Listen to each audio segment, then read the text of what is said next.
বলুন আমিন, বলুন আমিন। তাদের জন্য আমার দোয়াটা যেন আল্লাহর দরবারে মঞ্জুর হয়, বলুন আমিন। যাই কি বলছিলাম? কালেমার একটা অংশ হলো আল্লাহ ছাড়া কোনো উপাস্য নেই, আর একটা অংশ হলো মুহাম্মাদুর রাসূলুল্লাহ সাল্লাল্লাহু, একদিকে আল্লাহ আর একদিকে কেউ যখন কালেমার ভিতর দিয়ে আল্লাহ তার রাসূলকে পেয়ে যায়, পৃথিবীর সব কিছু তার কাছে নগণ্য বলে মনে হয়। আমার কাছে কিছুই নেই কিন্তু আমার আল্লাহ আছেন, কিছুই নেই কিন্তু আমার ভিতরে আমার রাসূলের রিসালাতের প্রতি ঈমান আছে। আর একটু মন খুলে বলো, কোন বেদরদি হাসরের ময়দানে বলে যে আমি तमाम দুনিয়ার সম্পদ সব দিয়ে দেব, শুধু আমার জান্নাতটা দাও, মিলেগা क्या? है ना, मिलेगा मिलेगा কেন মিলবে না? এর মানে এইটা तमाम পৃথিবী तमाम সম্পদের চাইতে ওইটুকু কালেমার মূল্য বেশি। আরেকটু আওয়াজ দিয়ে বলতে না, আপনি বুঝতে পারছেন না যে মুসাইব ইবনে উমাইর কেন এই রাত পরিবার ছেড়ে দিয়ে, রাজার সংসার ছেড়ে দিয়ে, বাবা মা আত্মীয় স্বজন, তিনি জানেন যে আমার কালেমা পড়ার সংবাদ আমার বাবা মায়ের কাছে পৌঁছে গেলে আমি বাড়ি ফিরতে পারবো না, আর বাড়িতে ফিরলেও আমার প্রতি কঠিন থেকে কঠিনতর অত্যাচার শুরু হবে, অথবা তারা আমায় বন্দী করে দেবে, আমি কখনোই আর নবীর দরবারে যেতে পারবো না। এরপরেও তো তিনি সমস্ত বিলাসিতা, সমস্ত আরাম আয়েশ সব কিছুর কথা ভুলে দারে আরকামে দাঁড়িয়ে রাসূলের কাছে কালেমা পড়ে মুসলমান হয়ে গেলেন। আরেকটু মন খুলে বলুন, আমাদের কাছে ঈমান আনার পরেও, আমাদের কাছে ঈমান আনার পরেও, কালেমা পড়ার পরেও দুনিয়ার সামান্য সম্পদের মূল্য বেশি, এই জন্য আমরা না চিনেছি আল্লাহকে আর না চিনেছি, বলুন আমি তো শুরুতে এই কথাটা বলেছিলাম, তখন তো আপনাদের বোঝাতে পারিনি যে যতদিন আপনি আল্লাহর রাসূলকে না চিনবেন ততদিন পর্যন্ত দুনিয়ার এই পার্থিব সম্পদ আপনার কাছে তুচ্ছ নগণ্য বলে মনে হবে।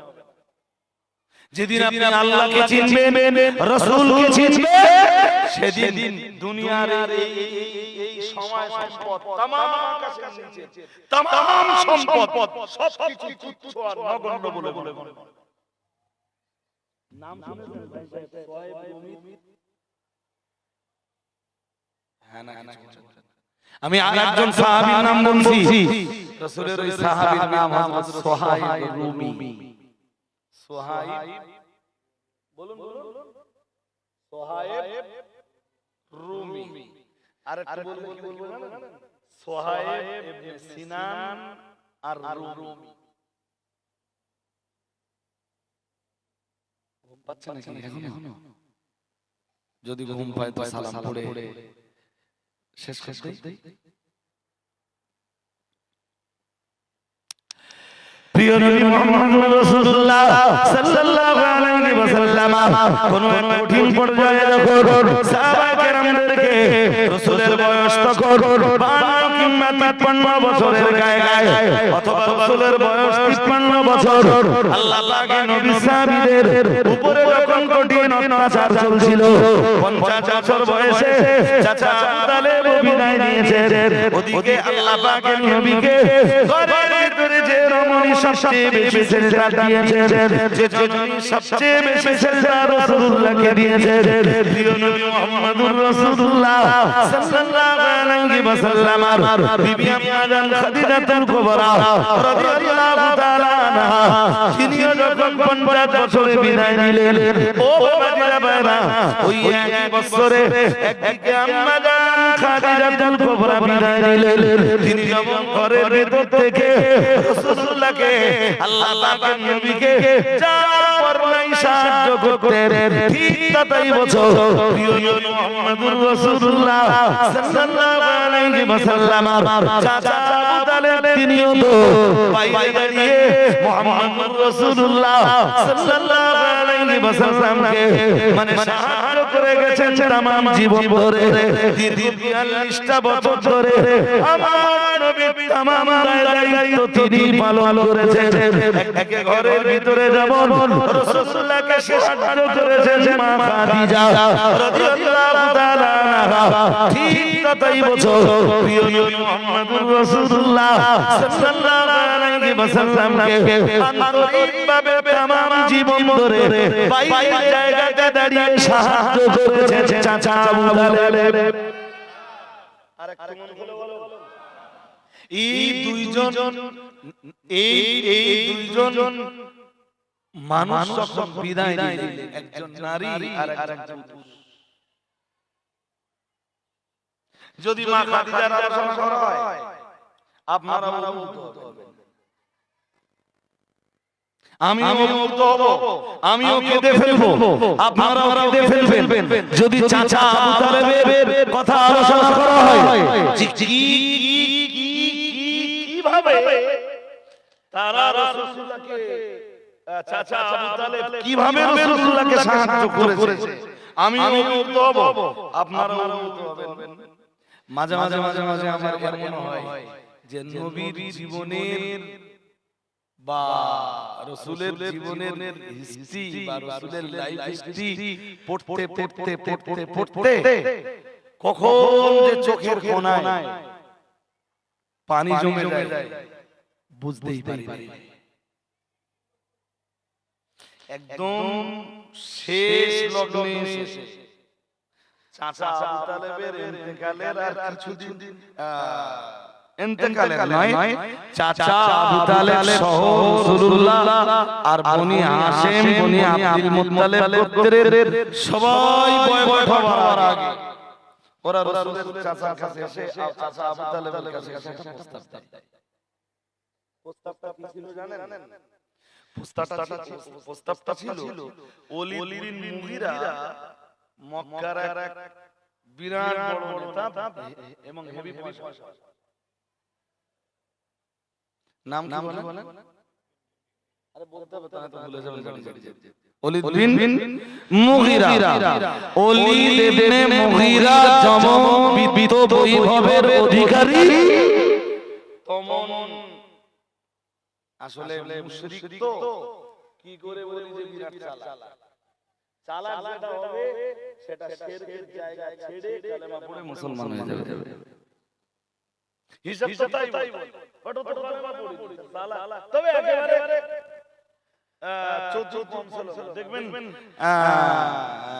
যে ছেলেটা লেখাপড়া বেশি জানে না কিন্তু বেশ পয়সা হয়ে গেছে পয়সার সাথে সাথে ওর একটু বুদ্ধি জ্ঞানও একটু বেড়ে যায় এরা হয় না আগে কথা ভালো বলতে পারতো না এখন কথা ভালো বলতে শিখেছে এরকমটাও দৃষ্টান্ত আমার কাছে আছে চাচা আবু তালেবের কাছে এসে বলল ওলীদ বিন মুগীরা একটা ছেলে আছে তার নাম ওমর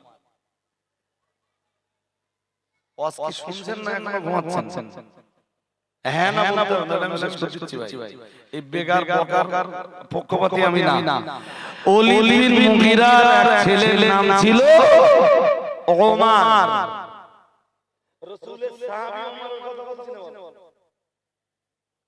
মক্কার বিভিন্ন গোত্রের নেতারা রাসূলের চাচা আবু তালেবের কাছে এসে বলল ওলীদ বিন মুগীরার একটা ছেলে আছে আবু তালেব তুমি জানো লোকে তাল্লো ওমর বলল ছেলেটা দেখতে শুনতে বিরাট ভালো ছেলেটা খুব সুদর্শন ছেলেটা খুব বুদ্ধিমান চালাক এবং চতুর তা তুমি একটা কাজ করো তোমার ভাই বলে যখন তুমি কন্ট্রোল করতে পারছো না আমরা এতবার বলার পরে যখন তোমার ভাতিজা মুহাম্মদকে তুমি নিয়ন্ত্রণ করতে পারছো না একটা কাজ করো মুহাম্মদ সাল্লাল্লাহু আলাইহি ওয়াসাল্লামকে আমাদের তুলে দাও মুহাম্মদ সাল্লাল্লাহু আলাইহি ওয়াসাল্লামের শেষটা আমরা দেখে দিচ্ছি এমনি যদি না তাহলে আমরা এটাই দিয়ে কালেমা বন্ধ করে দেব। শুধু আমাদের কাছে তোমার ভাতিজাকে একবার সমর্পণ করো। বিনিময়ে ওলীদ বিন মুগীরার ছেলে ওমরকে আমরা তোমার কবজায় রেখেছি। তুমি ওলীদ বিন মুগীরার ছেলেকে যা বলবা ওলীদ বিন মুগীরার বেটা ওমর ঠিক তাই শুনবে।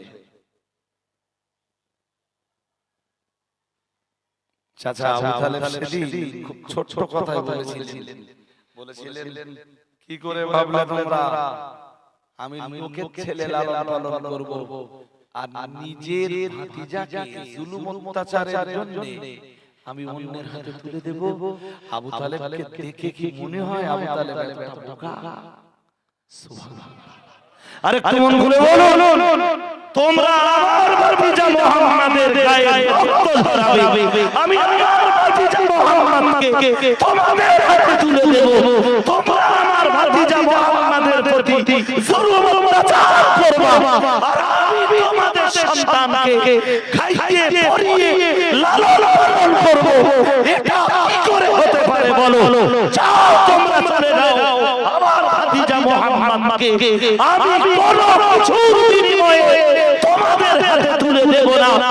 আমি কালেমা নাই পড়তে পারি, কিন্তু যতদিন আবু তালেব বেঁচে আছে জেনে রাখো তোমরা আবু তালেব মুহাম্মাদকে সমর্থন জুগিয়ে যাবে।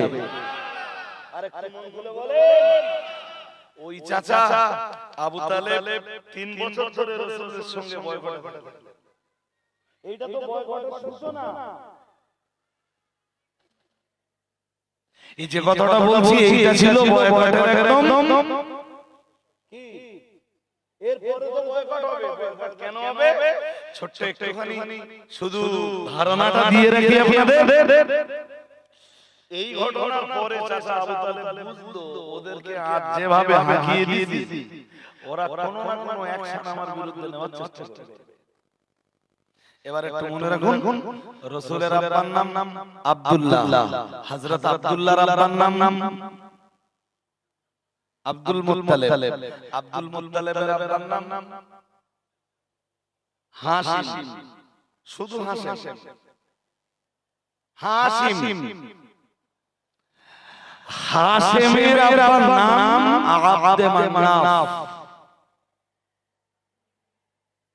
আমি বেশ বেশ যাচ্ছি না, দুই একজন পুরো আদম আলাইহিস সালাম তো বলতে পারে। আমার ভাই জেহেন শক্তি অত ভালো না ভাই, তাই এমনি যে পর্যন্ত সচরাচর লাগে সে পর্যন্ত মনে রাখার চেষ্টা করি। আর একবার বলুন, রাসূলের আব্বার নাম হযরত আব্দুল্লাহ, আব্দুল্লাহ, হযরত আব্দুল্লাহর আব্বার নাম আব্দুল মুত্তালিব। তাহলে নবীর দাদা হলো তো? হ্যাঁ না বলে না, দাদা হলো। নবীর দাদার আব্বার নাম হাশিম। এক্সিলেন্ট। তাহলে হাশিম রাসূলের কি হলেন? পদ্দাদা। রাসূলের কি হলেন? হাশিম। রাসূলের কি হলেন? পদ্দাদা। বেশ,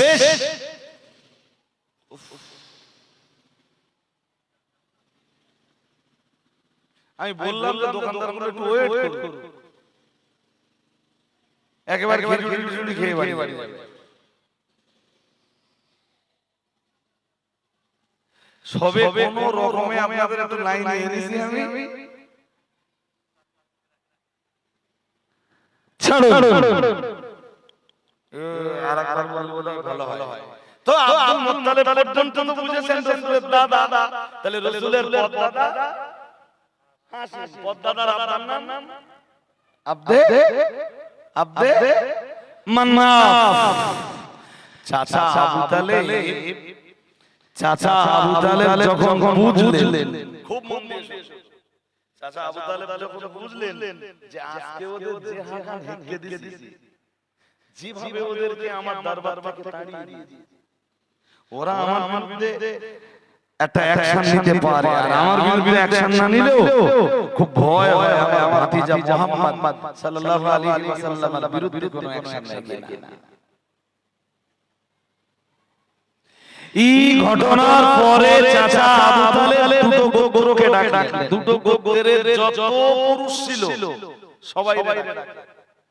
একটা গোত্রের নাম আব্দুল মুত্তালিব, আর একটা গোত্রের নাম হাশিম। এইবার কি বুঝতেছেন নাকি? আর হ্যাঁ না বলবেন তো? এইবার কি করতে বোঝা যাচ্ছে? একটা গোত্রের নাম আব্দুল মুত্তালিব আর একটা গোত্রের নাম মানে নবীর দাদার বংশের আলাদা সবাই ডাকলেন, আর নবীর পদদাদার বংশের আলাদা সবাই ডাকলেন। দেখে বললেন শোনো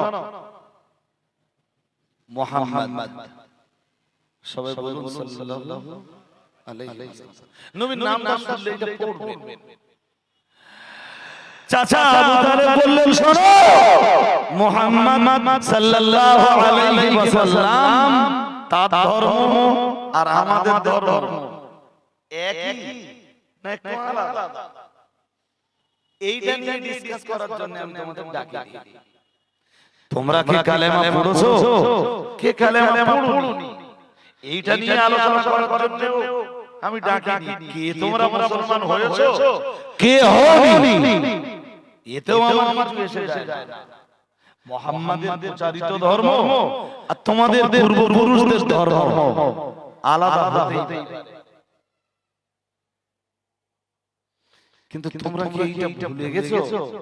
মুহাম্মদ সাল্লাল্লাহু আলাইহি ওয়াসাল্লাম তোমাদের ভাতিজা। তোমরা কালেমা নাই বা পড়তে পারো, ঈমান নাই বা আনতে পারো, কোরআনকে বিশ্বাস নাই করতে পারো, ইসলামের ছায়াতলে আসতে নাই বা পারো, আমার ভাতিজা মুহাম্মাদের প্রচারিত ধর্মের সুশীতল ছায়াতলে আশ্রয় নাই বা নিতে পারো, এরপরেও তো মুহাম্মদ তোমাদের ভাতিজা সাল্লাল্লাহু আলাইহি ওয়াসাল্লাম। সবাই বলবো ইয়েস। আমরা কালেমা পড়লেও মুহাম্মদ আমাদের ভাতিজা, কালেমা না পড়লেও মুহাম্মদ আমাদের ভাতিজা। সুবহানাল্লাহ। আর একটু মন খুলে বলো। শোনো, তোমাদের জীবন খুব সুখে স্বাচ্ছন্দ্যে কাটবে, আর মুহাম্মদ সাল্লাল্লাহু আলাইহি ওয়াসাল্লামের উপরে অত্যাচার হবে, এটা মেনে নিতে পারবে তোমরা? তোমরা কালেমা নাই বা পড়লে তবু তো মুহাম্মদ তোমাদের ভাতিজা। আমিও তো কালেমা পড়ি, সে আমার ভাতিজা তো। মক্কার বিভিন্ন গোত্রের লোকেরা পরিকল্পনা অনুযায়ী তারা আমার ভাতিজা তোমাদের ভাতিজা মুহাম্মাদের প্রতি অত্যাচার করবে, এটা মেনে নেবে তোমরা? সবাই এক বাক্যে বলল না না, কখনোই নয়। আবু তালেব এটা কখনোই মেনে নিতে পারবো না। আমরা কালেমা পড়লেও মুহাম্মাদের সাথে আছি, কালেমা না পড়লেও মুহাম্মাদের সাথে আছি। চাচা আবু তালেব বললেন শোনো আজকে কি হয়েছে? ওরা আমার কাছে এসেছিল, ওরা এসে ওদের একটা সন্তান বা ওদের একটা ভাতিজাকে আমার কাছে তুলে দিতে চায়, আর ওরা আমার ভাতিজা মুহাম্মদ তোমাদের ভাতিজা মুহাম্মদকে নিজেদের হাতে তুলে নিতে চায়। তোমরা কি একমত হতে পারবা? ওরা সবাই বলল এই জিনিস আমরা আবু তালেব এই জিনিস আমরা কখনোই সমর্থন করতে পারি না। চাচা আবু তালেব বললেন যদি না পারো তাহলে তোমরা দুটো গোত্রের যারা আছে সবাই একটা প্ল্যাটফর্মে থাকো। আল্লাহ পাকের নবী চাচা আবু তালেব যখন হাশিম আর আব্দুল মুত্তালিব গোত্রের সবাই একটা প্ল্যাটফর্মে দাঁড় করালেন। আমি অনেক আগেই বলেছিলাম প্রিয় নবী মুহাম্মদুর রাসূলুল্লাহ সাল্লাল্লাহু আলাইহি ওয়াসাল্লাম বিশ্বনবীর নয়ন চাচা রাসূলের আব্বা আব্দুল্লাহকে ধরলে রাসূলের আব্বা জানেরা 10টা ভাই। ও বাবাজিরা ভাইরা, আমি আগেই বলেছিলাম এই 10টা ভাইয়ের ভিতরে প্রিয় নবী মুহাম্মদুর রাসূলুল্লাহ সাল্লাল্লাহু আলাইহি ওয়াসাল্লাম বিশ্ব নবীর কাছে কালেমা পড়েছিল 2 জন। ও বাবাজিরা ভাইরা, আর বাকি মানে বাকি অন্যান্য চাচারা রাসূল করিম সাল্লাল্লাহু আলাইহি ওয়াসাল্লামের কাছে কালেমা নাইবা পড়তে পারে প্রিয় নবী মুহাম্মদুর রাসূলুল্লাহ সাল্লাল্লাহু আলাইহি ওয়াসাল্লামের নবুয়তকে তারা মেনে নাইবা দিতে পারে চাচা একমাত্র চাচা আবু লাহাবকে বাদ দিলে প্রিয় নবী মুহাম্মদুর রাসূলুল্লাহ সাল্লাল্লাহু আলাইহি ওয়াসাল্লামের বাকি চাচাদের ভিতরে রাসূলের সরাসরি বিরোধিতা করার মতো কেউ ছিল না। দুজনকে বাদ দিলে চাচা থাকে 7 জন। কজন থাকে? সবাই বলুন 7 জন। 7 জনের ভিতরে নবীর দুশমন কয়জন? কথা বলে না? তার নাম সবাই বলুন তার নাম ঠিক আল্লাহ কোরআনের সূরা নাযিল করেছেন তার ধ্বংসের বর্ণনা উল্লেখ করে আল্লাহ বলেন তাব্বাত ইয়াদা আবি লাহাব ওয়া তাব মা আগনা আনহু মালুহু ওয়া মা কাসাব। আছে না?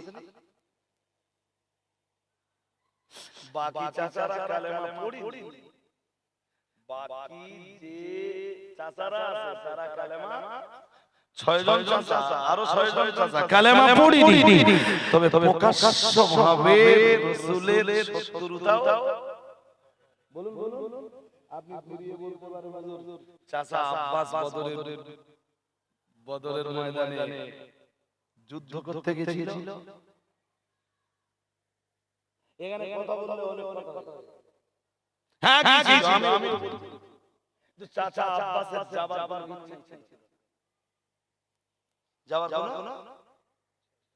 কোনো গোপনে তখন চাচা আব্বাসের পরিবারে কলেমা নিয়ে চর্চা চলছিল। কথা কি শুনছেন? বাকিটা ইতিহাস। আজ আমি ইতিহাস নিয়ে লম্বা আলোচনা করতে বসিওনি, অতটা ধৈর্য আমার নেই, আর আপনাদের ধৈর্যতে কুলাবে না।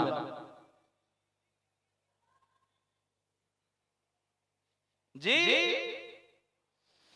আমি শুধু এতটুকু বোঝাতে চাচ্ছি যে বাকি চাচাদের ভিতরে আবু লাহাবকে বাদ দিলে আর হযরত হামজা রাসূলুল্লাহ দলে পরে হযরত আব্বাস রাদিয়াল্লাহু তাআলা আনহু তিনিও রাসূলুল্লাহ দলে।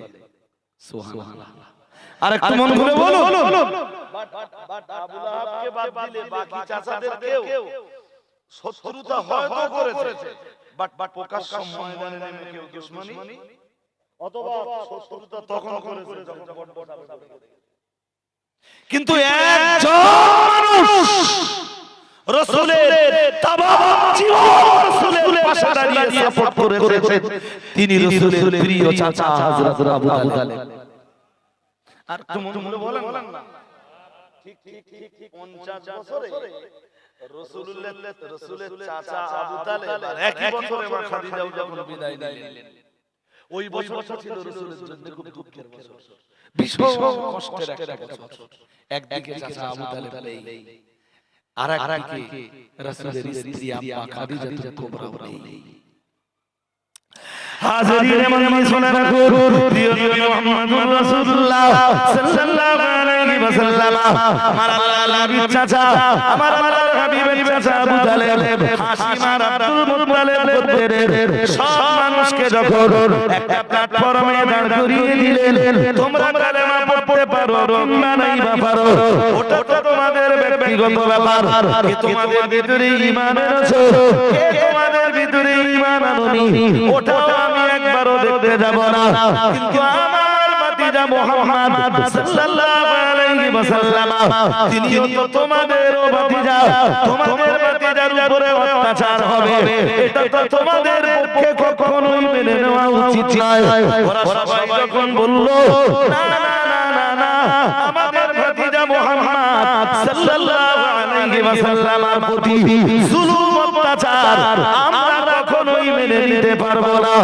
ও বাবারা বাবা, এই গোত্রের মানুষেরা সবাই যখন একটা প্ল্যাটফর্মে দাঁড়িয়ে গেল, আবু জাহাল তামাম আরবের মাটিতে, তামাম মক্কার মাটিতে যত গোত্র ছিল সব গোত্রের মানুষদেরকে ডাকলো, একে বলল মুহাম্মদ সাল্লাল্লাহু আলাইহি ওয়াসাল্লামের কালেমার মোচাটা যদি বন্ধ করতে হয়, ওই দুটো গোষ্ঠী যেমন একটা প্ল্যাটফর্মে দাঁড়িয়েছে, মক্কার অন্যান্য তামাম গোষ্ঠীগুলোকে আরেকটা প্ল্যাটফর্মে দাঁড়ানো লাগবে এবং মক্কার এই তামাম গোত্রগুলোর গোত্রপতি যারা, নেতা যারা, লিডার যারা, তাদের সবাইকে ঐক্যমত পোষণ করে মুহাম্মদ রাসূলুল্লাহ সাল্লাল্লাহু আলাইহি ওয়াসাল্লাম তার সাথী সঙ্গী এবং হাশিম আর আব্দুল মুত্তালিব গোত্রের সবাইকে বয়কট করে দেওয়া লাগবে।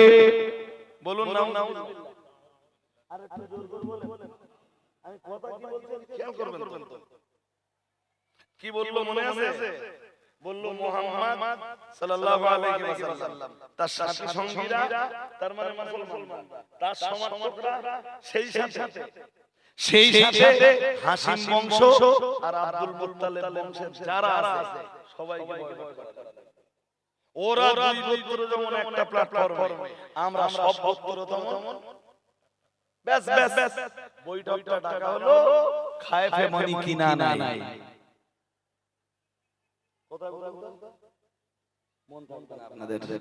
শুধু আমার বৈঠকটা ডাকা হলো, খায়ফে বানি কিনা নাই।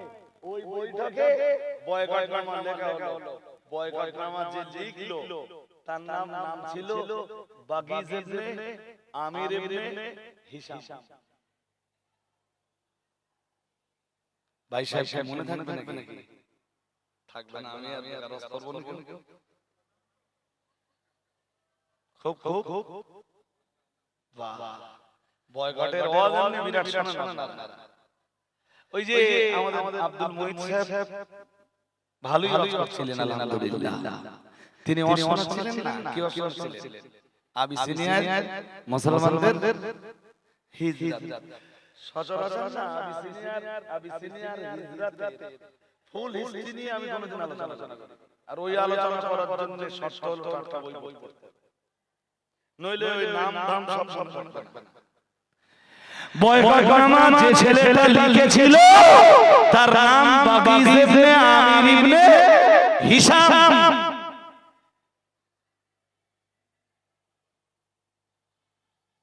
রাসূলের কানে যখন আওয়াজ এলো যে বাগিজ এই বয়কটনামা লিখেছে, রাসূল ছোট করে একটা বদদোয়া করে দিলেন। সাধারণত বদদোয়া তো রাসূল দিতেন না। আপনি জানেন বয়কট হয়ে যাওয়ার পর রাসূলের জীবনের কি কষ্ট, ঘর বাড়িতে থাকতে পারলেন না, চলে গেলেন পাহাড়ের গুহায়। 3 বছরের জন্য রাসূলুল্লাহ তার সাহাবীরা বনি হাশিম আর আব্দুল মুত্তালিব গোত্রের মানুষেরা পাহাড়ের গুহায় যেন তারা কারাগারের ভিতরে অবস্থান করছিলেন। 3 বছর তাদের জীবন যেন জেলখানায় কেটে গেল।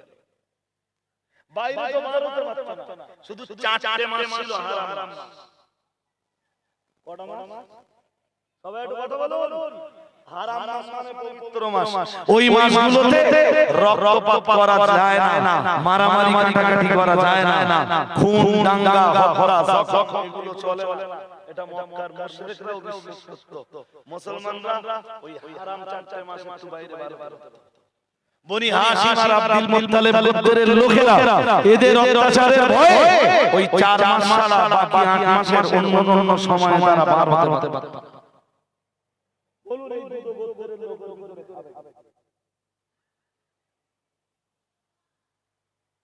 ওদের একটা চা বাচ্চাকেও বাদ দেওয়া হলো না। দুধের বাচ্চার উপরেও কোনোদিন মায়া করা হয়নি। মা খাদিজার জন্য একদিন হযরত হাকিম ইবনে হিজাম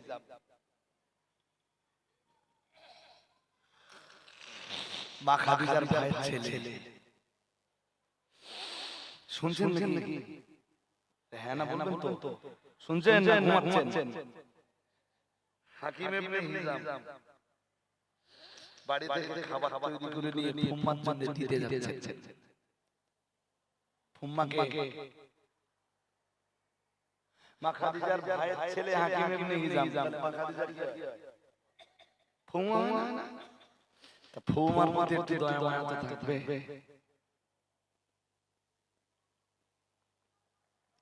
আল্লাহ নবী সাহাবী প্রিয় নবী সাহাবী হযরত হাকিম ইবনে হিজাম তিনি অত্যন্ত সংগঠনে মাঝে মাঝে খাবার দিয়ে আসতেন। মা খাদিজার জন্য যে খাবার দিয়ে আসতেন, আম্মা জান খাদিজাতুল কুবরা রাদিয়াল্লাহু তাআলা আনহা ওই খাবার তিনি একা একা শুধু খেতেন না। প্রিয় নবী মুহাম্মদুর রাসূলুল্লাহ সাল্লাল্লাহু আলাইহি ওয়াসাল্লাম আল্লাহকে নবীর কাছে সুপর্দ করে দিতেন। ইয়া রাসূলুল্লাহ আমার ভাতিজা হাকিম বিন হিজাম আমার জন্য কিছুটা খাবার দিয়ে গেছে।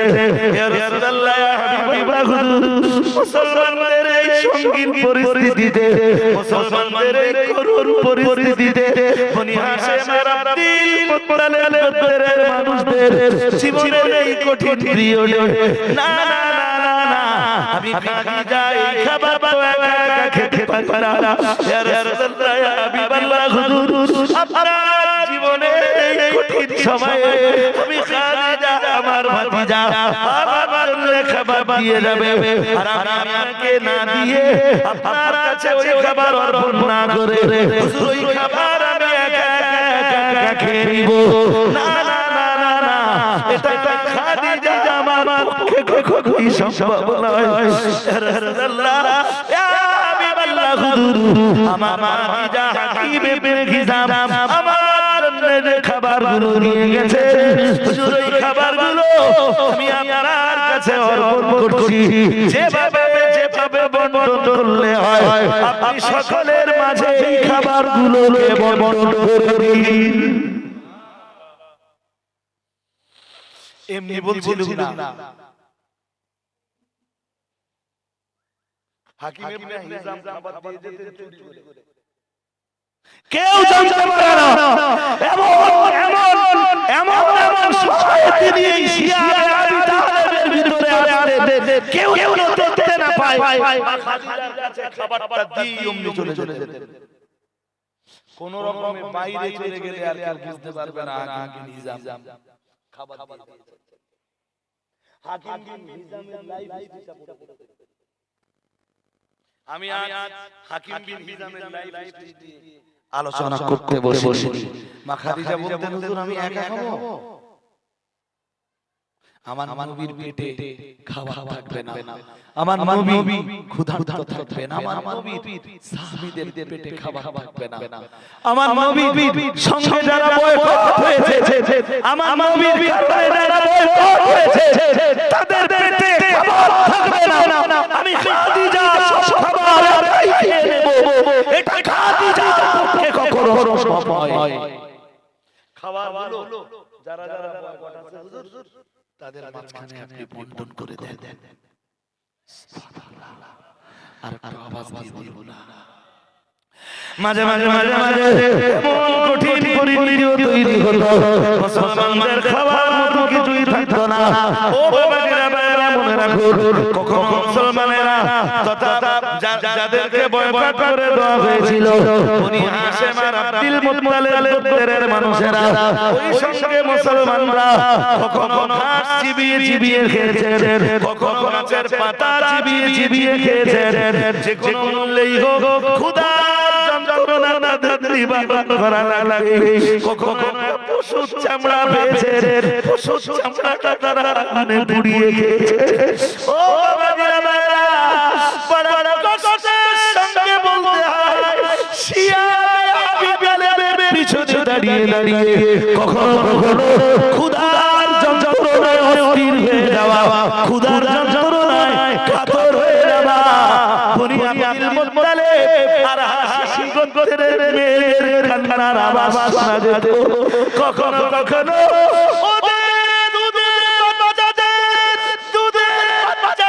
কান্নার আওয়াজ শোনা যেত ক্ষুধার যন্ত্রণায়। ও বাবাজিরা ভাইরা, প্রিয় নবী মুহাম্মদুর রাসূলুল্লাহ সাল্লাল্লাহু আলাইহি ওয়াসাল্লাম সঙ্গে যারা বয়কট হয়েছে, বয়কটের পিরিয়ডে তারা এই কঠিন পরিস্থিতির মোকাবেলা করেছেন, কিন্তু যারা বয়কট করেছিলেন রাসূলুল্লাহকে, হাশিম গোত্র আর আব্দুল মুত্তালিব গোত্রকে, মুসলমানদেরকেও যারা বয়কট করেছিলেন, না না না না না, বয়কটকারীদের কাছে যে কখনোই তারা আত্মসমর্পণ করেনি। খোদার যন্ত্রণা সহ্য করব, প্রয়োজনে খোদার চোখের জ্বালায় অস্থির হয়ে মৃত্যু বরণ করব, কিন্তু যারা বয়কট করেছে তাদের কাছে আত্মসমর্পণের কোনো প্রশ্ন, যারা অন্যায়ভাবে বয়কট করেছে তাদের কাছে আত্মসমর্পণের কোনো প্রশ্ন নেই নেই।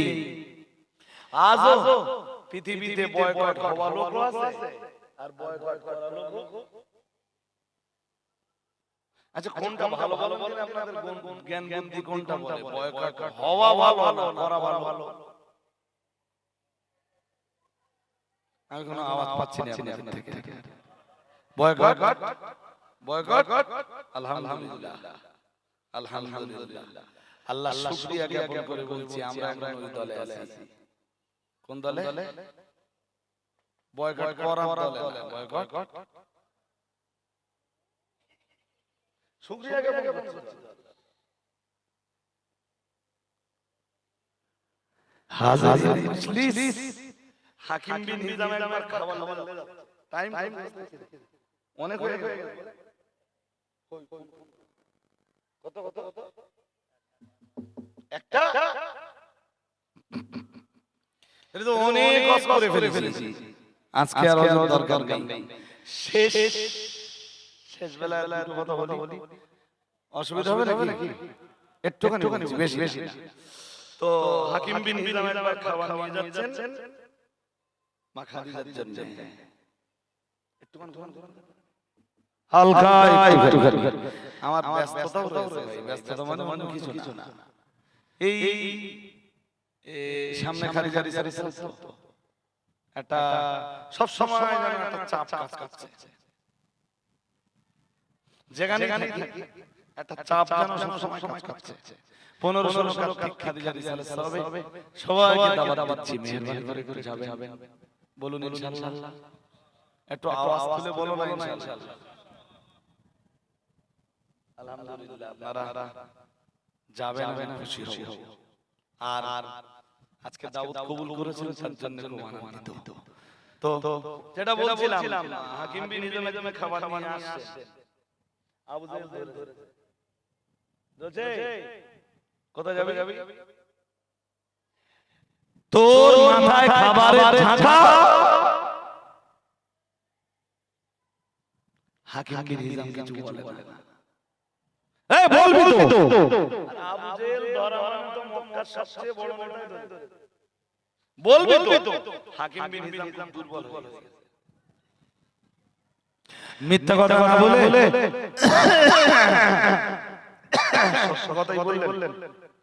বললেন আমার ফুম্মা তো বয়কটে আছেন, তাই আমি গোপনে গোপনে আমার ফুম্মার কাছে কিছুটা খাবার পৌঁছে দিয়েছিলাম। আরেকটা মনে হলো বলুন। হাকিম বিন হিজাম হিজামের কাছে এই কথাটা শুনে আবু জেহেল পুরো খাবারের ঝাঁকাটা কেটে দিল।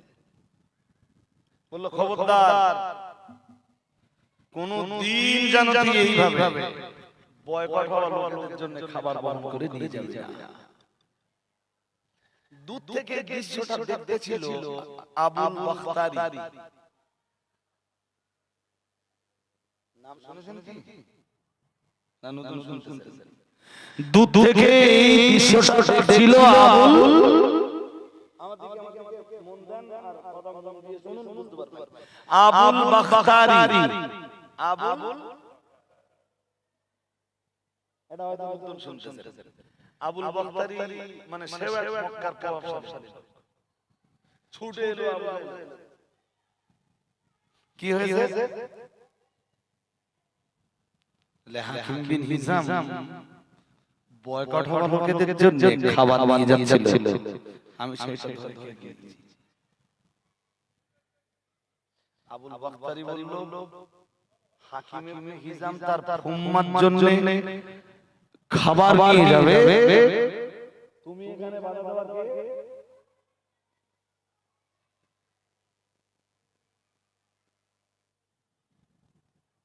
ছেড়ে দাও। হাকিম ইবনে হিজামের খাবারের ঝাঁকাটা তার হাতে তুলে দাও, সে খাবার কোথায় নিয়ে যাবে তার ব্যাপার। আবু জেহেল খাবারের ঝাঁকাটা হাকিম ইবনে হিজামের হাতে তুলে দিল।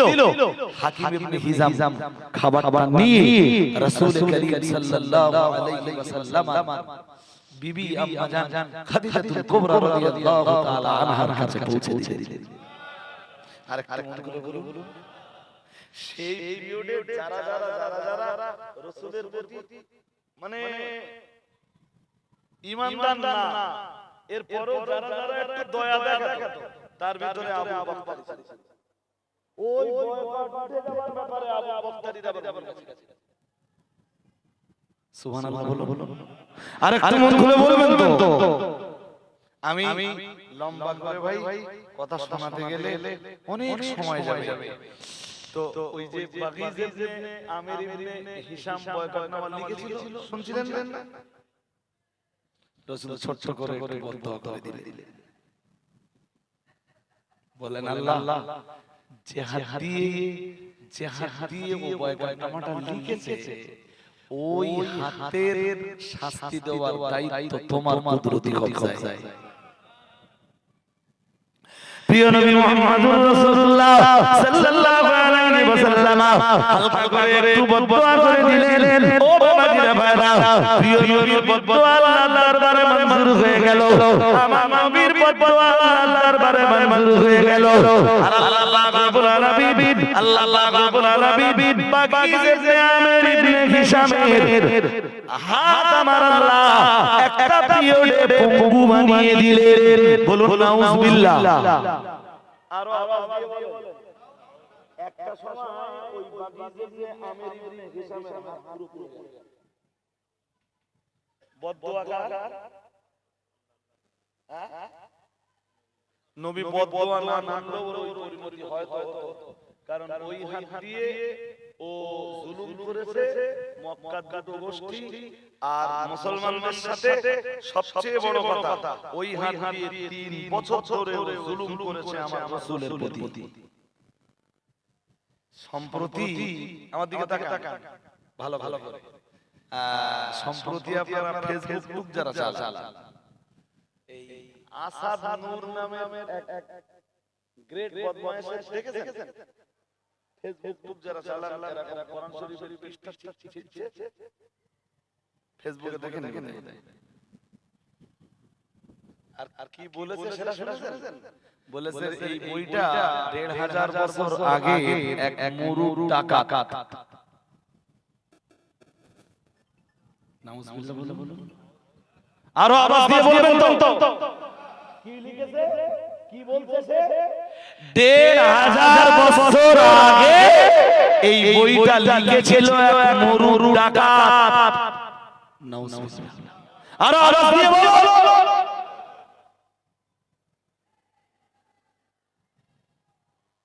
এর পরিণতিও আবু লাহাবের মতো হতে পারে, ওলীদ বিন মুগীরার মতো হতে পারে, এর পরিণতি উতবার মতো হতে পারে, সাইবার মতো হতে পারে, রাবিয়ার মতো হতে পারে, উমাইয়া বিন খালফের মতো হতে পারে, আবু জাহেলের মতো হতে পারে।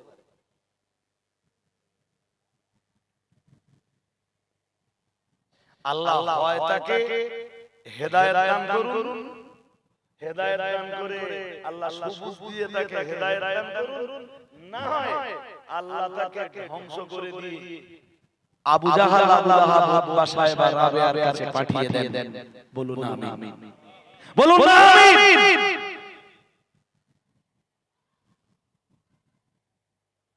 রাসূলের দুশমনী যারা করেছে তাদের ধ্বংস হবে।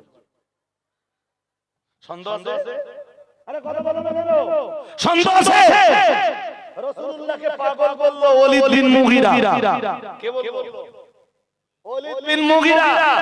আল্লাহ বললেন সানাসিমু আলাল কুরতুব, আমি না ঘুরিয়ে দেব। কি বললেন?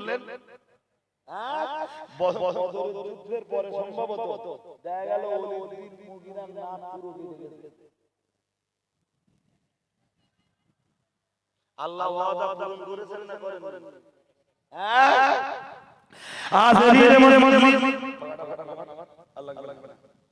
হাজির মজলিস মনে রাখুন। শেষ বেলাতে আমি আবার আপনাকে শোনাতে চাইছি, প্রিয় নবী মুহাম্মদুর রাসূলুল্লাহ সাল্লাল্লাহু আলাইহি ওয়াসাল্লাম বিশ্ব নবীর জন্য বদদুয়া করেছিল আবু লাহাব, গালিগালাজ করেছিল আবু লাহাব, আমার নবীকে অশ্রাব্য ভাষা দিয়েছিল আবু লাহাব। প্রিয় নবী মুহাম্মদুর রাসূলুল্লাহ সাল্লাল্লাহু আলাইহি ওয়াসাল্লাম প্রতি বছর হজ্জের মৌসুমে বিভিন্ন দেশ থেকে আগত মানুষদের কাছে যখন তিনি কালেমা প্রচার করতেন, ঠিক ওই রকম সময়ে আবু লাহাব রাস্তার মোড়ে মোড়ে দাঁড়িয়ে যেত, রাস্তার মোড়ে মোড়ে দাঁড়িয়ে বিদেশীদেরকে বলতো, হজ করতে এসো, হজ করে যাও, খবরদার জানো পাগল মুহাম্মাদের কাছে যাবে না, খবরদার বলতো মানে জাদুকর মুহাম্মাদের কাছে যাবে না, খবরদার জানো কবি মুহাম্মাদের কাছে যাবে না। আমার নবীর নামে বিভিন্ন উপায়ে কুৎসা রচনা করতো। ও বাবাজিরা ভাইরা, আমার আল্লাহ রাব্বুল আলামিন কোরআন কারীমের সূরা আল্লাহ তাবারাক নেশে নাযিল করে দিয়ে বললেন, তাবতাত ইয়াদা আবি লাহাবি ওয়া তাব মা গানা আনহু মালুহু ওয়া মা কাসাব। আল্লাহ রাব্বুল আলামিন বললেন, তাবতাত ইয়াদা আবি লাহাবি ওয়া তাব। আল্লাহ রাব্বুল আলামিন বললেন, আবু লাহাবের হাত দুটো ধ্বংস হয়ে গেছে। ওয়া তাব আবার বললেন, আর সে নিজেও ধ্বংস হয়ে গেছে। ও বাবাজিরা ভাইরা, এই কথার মর্ম হলো আমার আল্লাহ রাব্বুল আলামিন বুঝিয়ে দিলেন, আবু লাহাবের হাত দুটো ধ্বংস হয়ে যাবে, আর খুব তাড়াতাড়ি সে নিজেও ধ্বংস হয়ে যাবে। মা গানা আনহু মালুহু ওয়া মা কাসাব। আল্লাহ রাব্বুল আলামিন আবার বললেন, আজকে দিন ওর জীবনে এই কঠিন বিপর্যয় নেমে আসবে। আবু লাহাবের জীবনে যেদিন আল্লাহর প্রদত্ত এই কঠিন কষ্টটা নেমে আসবে, আল্লাহ রাব্বুল আলামিন বললেন, মা গানা আনহু মালুহু ওয়া মা কাসাব। আবু লাহাবের মাল সেদিন ওরে বাঁচাতে পারবে না, ওয়া মা কাসাব, ওর সন্তানেরাও সেদিন ওর বাঁচাতে পারবে না। কে ঘোষণা করেছেন? এই সূরা নাযিল হওয়ার 7 বছর পর। ক বছর? সবে বদরের যুদ্ধ থেকে ফিরে এসে মনে আছে হাইসুমান ইবনে আব্দুল্লাহ প্রথম মক্কায় ঢুকে মক্কার কুরাইশদের, মক্কার অবিশ্বাসীদের পরাজয়ের খবর দিচ্ছে হাইসুমান ইবনে আব্দুল্লাহ। বলছে আবু জেহেল শেষ। মনোযোগ আছে আর আপনাদের? ডেটটা ছুঁই মনোযোগ থাকার কথা না, অনেক রাত হয়ে গেছে। আরে আবু জেহেল শেষ, তাহলে আর উতবা শেষ, তাহলে সাইবাও শেষ, তাহলে আর উমাইয়া বিন খালফ শেষ, তাহলে মক্কার এই রকম গ্রেড 24টা নেতা শেষ। টোটালে 70 জন খতম, 70 জন বন্দী মুসলমানদের হাতে। মুসলমানরা তাদের নিয়ে মদিনায় চলে গেছে। সাফওয়ান ইবনে উমাইয়া নাম শুনেছেন কি? সাফওয়ান ইবনে উমাইয়া একটু দূরে বসেছিল, সে এক নেতা। সে দূর থেকে মজা নেওয়ার জন্য বলল, তুই তো এত খবর চাচ্ছ। আচ্ছা বলো তো সাফওয়ান ইবনে উমাইয়ার কি হয়েছে?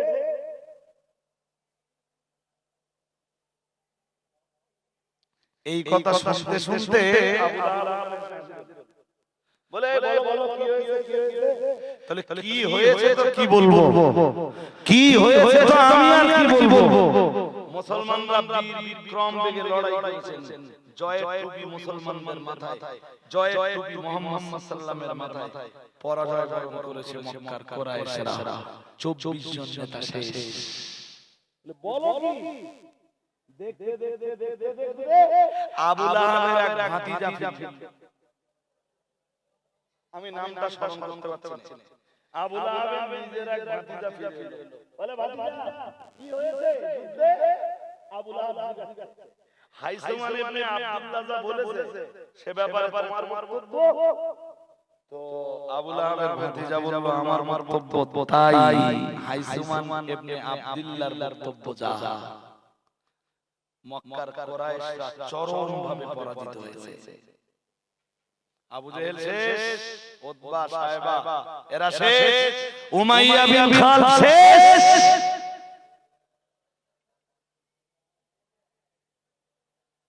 24 জন নেতা শেষ। বলতে বলতে একটা কথা বললো, যুদ্ধের ময়দানে আমি চলছি, আমার আশপাশে কেউ নেই, আমাদের দলের একটা লোক চলছে, চলমান অবস্থাতে তার দল কল্লা আলাদা হয়ে যাচ্ছে। পাশেই বসেছিল চাচা আব্বাসের বাড়ির গোলাম, রাসূলের চাচা আব্বাসের বাড়ির গোলাম হযরত আবু রাফে বিন্দু বিসর্জন দেরি না করে বলল এটা তৃতীয় আসমানের সাহায্য। সুবহানাল্লাহ। এই আবু রাফে মনে মনে কালেমা পড়েছে প্রকাশ্যে। শুনছেন নাকি? একদম শেষ কথাটা বলি, এই আবু রাফে যে বলল তৃতীয় আসমানের সাহায্য, আবু লাহাব দেরি না করে নিয়ে আবু রাফের পেটে খুব জোর মারল। তো হযরত আবু রাফে খুব কষ্ট পেলেন, লাঠিটা কেড়ে নিল। হযরত আব্বাসের স্ত্রী এসে বললেন, আমাদের বাড়িতে পুরুষ মানুষ নেই, তারা যুদ্ধে গেছে এবং যতটা শুনছি আব্বাস গ্রেফতার হয়েছে। মুসলমানরা তাকে ধরে মদিনায় নিয়ে গেছে। আর আমার বাড়ির গোলামের উপরে যা ইচ্ছা তাই করছো তুমি। তোরা তো ক্ষমতা কে দিয়েছে আবু লাহাব? চাচা আব্বাসের স্ত্রীর কথা শুনে খুব লজ্জা পেল আবু লাহাব। যেতে যেতে ভাবলো, আবু জেহেলের বিরুদ্ধে কোরআনের স্পেশাল কোন সূরা নাযিল হয়নি। আবু লাহাবের ধ্বংসের ব্যাপারে কোরআন সরাসরি কোন সূরা কোরআনে নাযিল হয়নি। আর আমার ধ্বংসের ব্যাপারে কোরআনে তো সরাসরি সূরা নাযিল হয়েছে, তা আমার ধ্বংস তো খুব কাছাকাছি। ওই মক্কায় হাইসুমান ইবনে আব্দুল্লাহ যখন মক্কার মানুষদেরকে পরাজয়ের সংবাদটা শোনালো, ও 7 দিন পর থেকে আবু লাহাবের খেল শুরু হয়ে গেল। কি রোগ হলো জানেন? রোগটার নাম আদাস।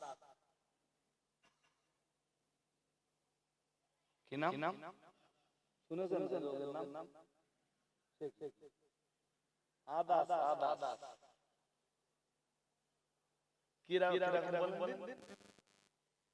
মুসুরির ডাল দিয়েছেন, মুসুরির ডাল দেন, চামড়া ওরকম ফুলে ফুলে ওঠা। কি রোগ বলুন তো? ব্যাস ওইগুলো চুলকা দিলে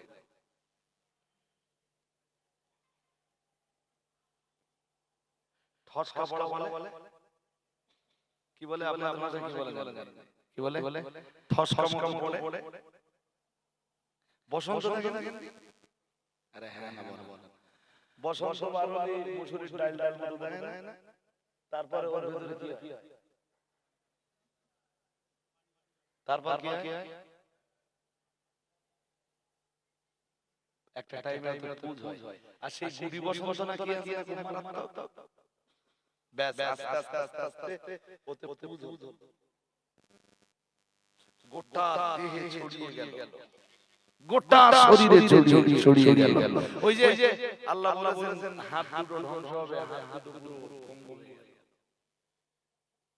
ওই রোগেই আবু লাহাবের মরণ হলো। কোরআন সত্যি না মিথ্যা? এই জোর করে বলো না কেন? হ্যাঁ সত্য। ওই সেই আবু লাহাব সবাই যখন নবীর পক্ষে, দুই গোত্রের লোক মুসলিম অমুসলিম সবাই নবীর পক্ষে, একা নবীর দুশমন।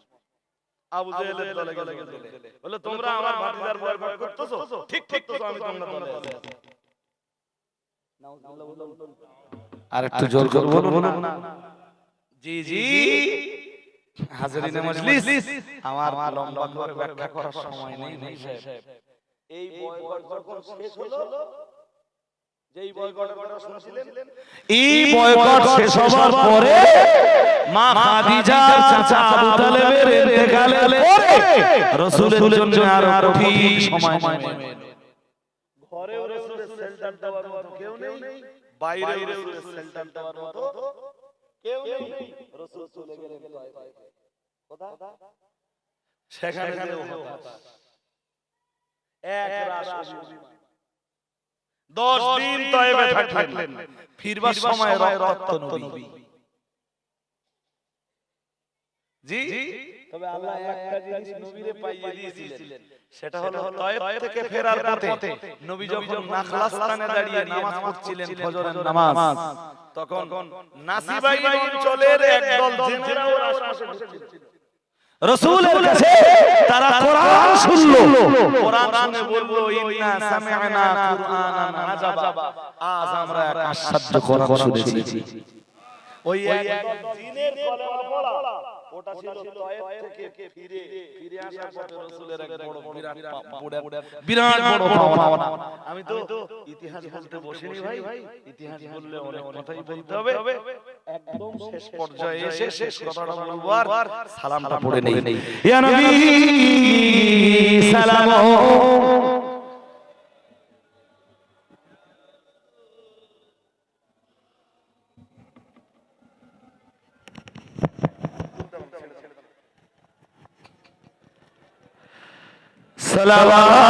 সালাওয়াতুল্লাহ আমার যে আপনার দিওয়ানা, আপনি যে মোদের ঠিকানা, কবে যাব আবার মদিনা, পাঠালাম সালামের নজরানা, হে নবী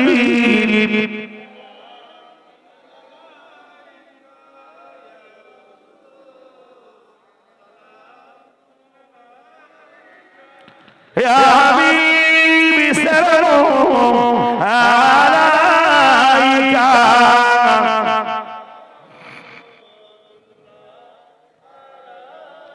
লো সালাম প্রাণের পয়গম্বর, আমাদের কাদা আয়োনার লোড়ে জীবনে সাবাত, দেখিব রোজা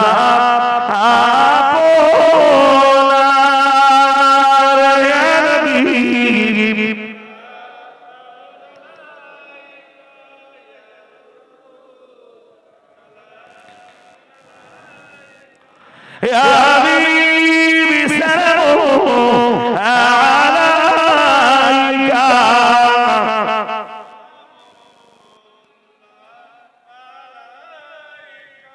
يا رب سلم سلم دائما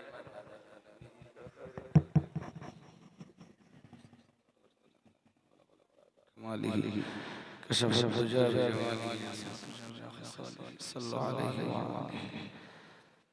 আলহামদুলিল্লাহ, আপনারা সূরা ফাতিহা একবার পড়ুন, সূরা ইখলাস তিনবার পড়ুন, কয়েকবার দরুদ শরীফ। আমার দুটো ছোট ছোট কথা বলতে বাকি, আপনারা পড়া জারি করুন। প্রথম কথা, হাবশায় যারা হিজরত করেছিলেন, এক সাহাবীর নাম আব্দুল্লাহ ইবনে জাহাশ। নাম শুনেছেন কি জানি না? আব্দুল্লাহ ইবনে জাহাশ। এই হাবশায় সবাই হিজরত করার পর, হাবশাতে সবাই যখন হিজরত করে চলে গেল, মুসলমানরা নবী যাদের তারা যখন হাবশায় চলে গেল, আবু জাহেল একদিন বার হলো মক্কার নেতাদের সঙ্গে করে নিয়ে, বলে চলো তো কারা কারা হাবশায় হিজরত করেছে তাদের ঘর বাড়ির অবস্থাগুলো দেখি। দেখতে দেখতে দেখতে দেখতে আব্দুল্লাহ ইবনে জাহাশের বাড়িটা আবু জাহেলের পছন্দ। আবু জাহেল বলল ওই বাড়িটা আমি নিয়ে নেব। ও ফিরে এলো এই বাড়ি।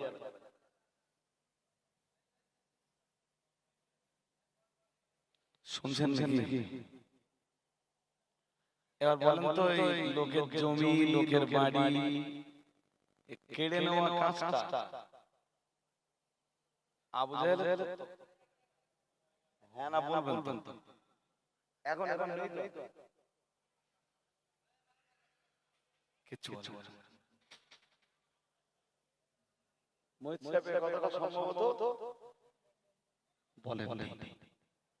This is a vital point. আমি যদি হাবশায় মুসলমানদের হিজরতের হিস্ট্রি আপনাদের কাছে তুলে ধরি, সেদিন একটা বিস্তার বলবো ইনশাআল্লাহ। আজকে শুধু কথাটা ধুয়ে রাখলাম। তাওয়ারুক দিলি বল দোয়া ভালো, সবাই দোয়ার পরে 1 মিনিট বসবেন। তাওয়ারুক সবার কাছে পৌঁছে যাবে, তারপর সবাই একসাথে উঠবেন। কারণ এই মাথা দিয়ে তাওয়ারুক যারা পাবে ওরা উঠতে পারবে। সবাই তাওয়ারুক পেয়ে যাবে, তারপর নইলে বলো খাওয়া গলে গলে দোয়া ভালো হয়।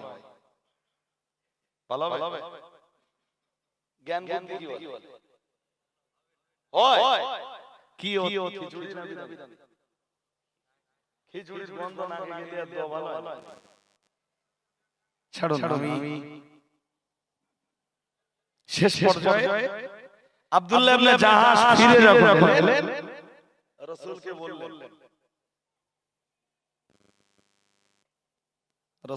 বললেন, হুজুর আমার ভক্ত আবু জাহেল দখল করেছে। নবীজি বললেন, আবু জাহেল তোমার ঘর জোর করে লেছে, এর বিনিময়ে আল্লাহ তোমার জন্য জান্নাতে এক ঘর নির্ধারণ করে দিয়েছেন। বললেন, হুজুর দুনিয়ার ঘরের পরিবর্তে যদি আমি জান্নাতে ঘর পাই এতে আমি খুশি।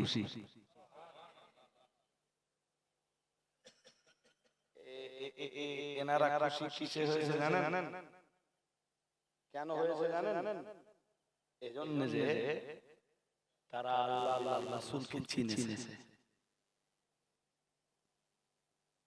সোহাইব রুমির কথা বলছিলাম একবার বলেছিল, মনে করতে দেখেন সোহাইব রুমি উনি যখন মদিনায় মক্কা থেকে মদিনায় যাচ্ছিলেন হিজরত করে, উনি বহু সময় সম্পদ নিয়ে যাচ্ছিলেন। বলে আমি চলেই যাব, মক্কায় যখন আর আসবো না, তাহলে আর সম্পদ রেখে যে কি করব? আবু জাহেল ধরলে সব ধরে কেড়ে নেন। এই মাল সম্পদ কেড়ে নেওয়া কাজ কার? হ্যাঁ, এরা আবু জাহেল আজও দেশে আসেনি। সোহাইব রুমি বললেন আমি সব যদি আপনাদেরকে দিয়ে দিই, আমাকে আপনারা মদিনায় যেতে দেবেন? আবু জাহেল বলল দিব। সব নিলেন। আমার কাছে আল্লাহ আর আল্লাহর রাসূল থাকলে ওটাই আমার জন্য যথেষ্ট। কেন বলবো? তারা আল্লাহ আল্লাহর রাসূলকে চিনত, আমরা